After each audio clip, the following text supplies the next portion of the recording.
Bonsoir, bienvenue dans Itinéraire Bretagne. Nous poursuivons aujourd'hui notre série sur le cinéma en Bretagne et nous allons nous intéresser plus particulièrement au cinéma d'aujourd'hui. Savez-vous qu'en Bretagne, chaque année, ce sont 15 à 20 films de fiction qui sont tournés. Il y a entre 20 et 30 courts-métrages réalisés également dans notre région.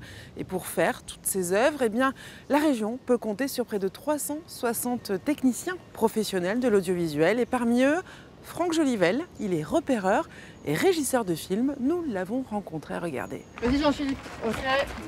En 2014, la réalisatrice Anne Tardieu tourne une séquence de son premier film au Tabor.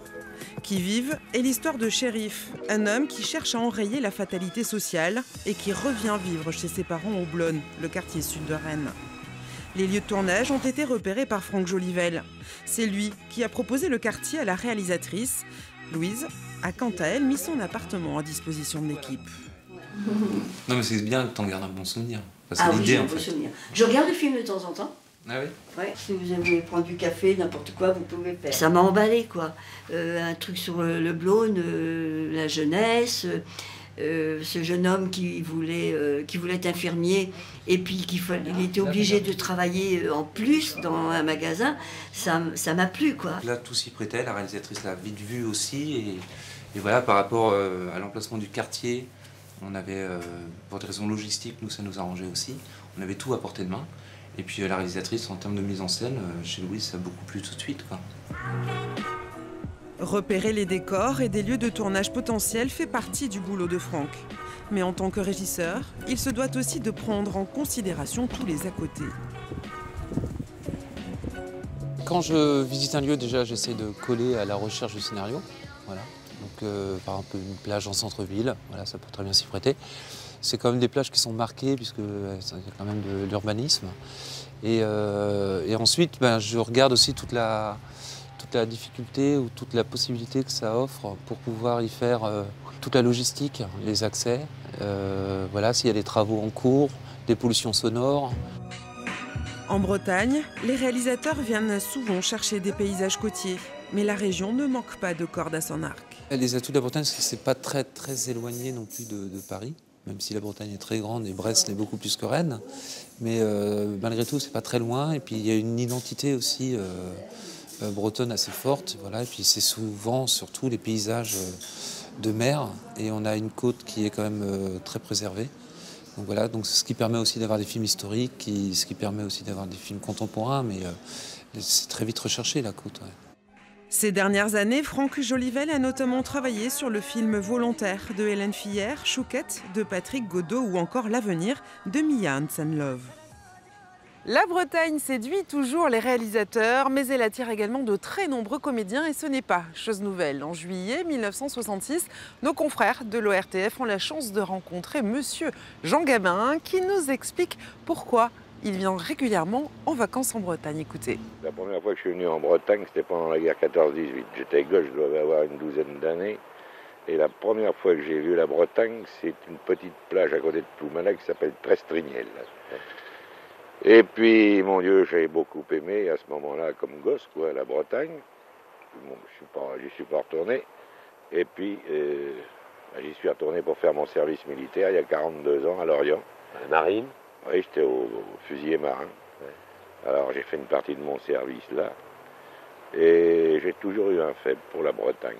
Je me suis toujours bien accordé avec les marins bretons. Vous y venez en vacances, vous venez chercher du soleil ici? Ben, pas positivement, parce que je vous dirais que moi, j'aime pas tellement le soleil. Comment j'ose pas le dire, parce que je passe pour un fou, pour un dingue. J'aime plutôt le vrai crachin brestois, moi. Ah ouais? Enfin, ceci dit, tout de même, pour les estivants, c'est bien qu'il y ait du soleil, il en faut pour tout le monde. Hein. C'est bien. Donc, moi, je préfère la Bretagne avec du crachin, la vraie Bretagne. Bonjour Delphine Jouan. Bonjour. Vous êtes la responsable de la structure Accueil des tournages en Bretagne. Qu'est-ce que c'est Accueil des tournages en Bretagne ? Alors notre rôle, c'est promouvoir la Bretagne, ses décors, ses talents, le territoire, inciter les films à venir tourner en Bretagne et développer l'activité des tournages pour créer des retombées en termes de tourisme, d'économie et d'emploi. Alors comment on fait pour attirer des tournages en Bretagne ? De quels outils vous disposez ? Alors nous disposons de 2 bases de données, 2 outils fondamentaux pour nous. Une base de données de décors qu'on alimente régulièrement et une base de données avec les professionnels en région, techniciens, comédiens, ça représente plus de 650 professionnels. Dans ces listings, qui est-ce qu'on trouve là parmi ces 650 professionnels? Alors on trouve essentiellement les techniciens du plateau, la régie, le repérage, la mise en scène, la machinerie, voilà pour les principaux métiers, et puis les artistes qui se positionnent pour travailler, pour avoir des rôles sur les films. Qu'est-ce que les réalisateurs viennent chercher en Bretagne? Les réalisateurs et les productions, la première chose qu'ils vont chercher, ce sont d'abord des décors pour leurs films, pour leur scénario, pour leur histoire. Donc tout notre travail, le tout début du travail, c'est les accompagner sur les pré-repérages, les inciter à venir visiter la Bretagne, à leur montrer qu'ils trouveront tout le potentiel de leur décor sur le territoire.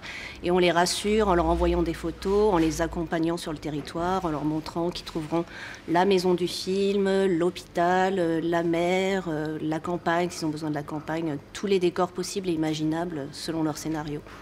Quels sont les films marquants qui ont été tournés récemment dans la région? Alors, il y a eu une belle sélection cette année dans les festivals, donc on peut dire que ce sont les films un peu marquants. Il y a eu le film de Christophe Honoré, Plaire, aimer et courir vite, qui s'est tourné en partie à Rennes et ses alentours. Qui était en compétition officielle à Cannes cette année. Il y a 3 jours à Quiberon, un long métrage coproduit par une société bretonne, Tita Productions, et par des Allemands, qui s'est tourné en partie en Bretagne, qui a été en compétition officielle à Berlin, à la Berlinale. Et puis il y a eu le César du meilleur court-métrage avec Les Bigorneaux d'Alice Vial, qui s'est tourné à Brignogan. Merci Delphine Jouan. Avec plaisir. Notre itinéraire est désormais terminé. Si vous souhaitez le revoir, rendez-vous sur notre site bretagne.france3.fr. Belle soirée.